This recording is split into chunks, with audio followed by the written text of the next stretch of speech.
Hello and welcome to a special edition of The Property Perspective. I'm Josh. And I'm Michelle.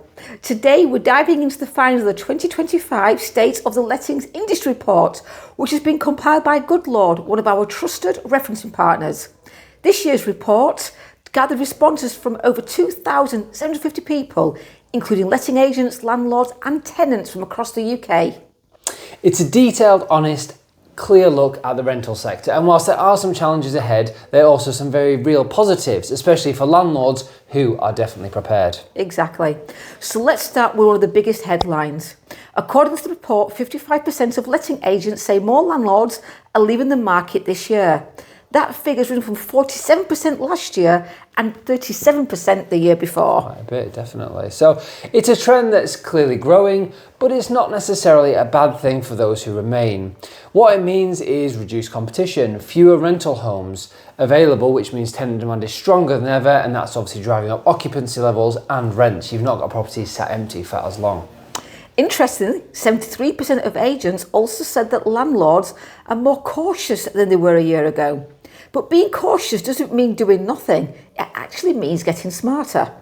The landlords who stay informed, keep their properties well managed and adapt to these regulations are the ones who will actually thrive in this new phase of the property market. That's it. So when they were asked sort of what legislative change will have the biggest impact in 2025, the most common answer was, of course, the abolition of Section 21. It's been in the news a lot. It's one of the biggest reforms in a generation, and it's understandable that it is causing a concern.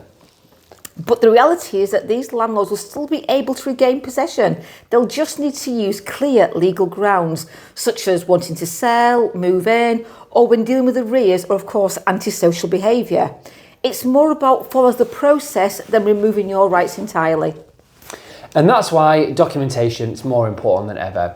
Referencing, inspections, communication logs, all of these things will help support possession if it's needed. And it's not about scaring landlords, it's just about being prepared and well organised. It is. And speaking of preparation, the report also shows that 61% of agents have seen an increase in rent arrears over the last year. Now that's a concern, but also a good reminder that good referencing matters more than ever. And that's it. Tenants are feeling the pinch. 1 in 3 tenants said they're worried about their ability to afford rent long term, but many are also choosing to stay in the rental sector out of preference, not just out of necessity. The report highlights that tenants are now more focused on stability than ever before. Over half of the agents surveyed believe tenants are becoming more settled and staying in their properties for longer. This is a huge benefit to landlords. It's less turnover, fewer voids and lower maintenance costs. Absolutely. And there's another positive point that we loved. The majority of letting agents expect demand to continue growing throughout 2025. So whilst there are more regulation, the core fundamentals, strong demand, limited supply and rising rents are all in favour of well-prepared landlords. And that's really the key message here. Landlords who are well informed, well supported and taking a professional approach to property management are actually still in a very good, strong position. At JDG, we're helping our landlords review their portfolios, plan for upcoming changes and get ahead of what's coming. Whether it's rewriting tenancy agreements, updating procedures or simply offering honest advice, we're here for the long term. So, thanks again to Goodlord for sharing such valuable insights in this year's report. If you'd like to chat more about these findings and how they affect your own property or your plans going forward, remember at JDG we're always here to help. Thanks for watching this special edition of The Property Perspective. We'll see you next time.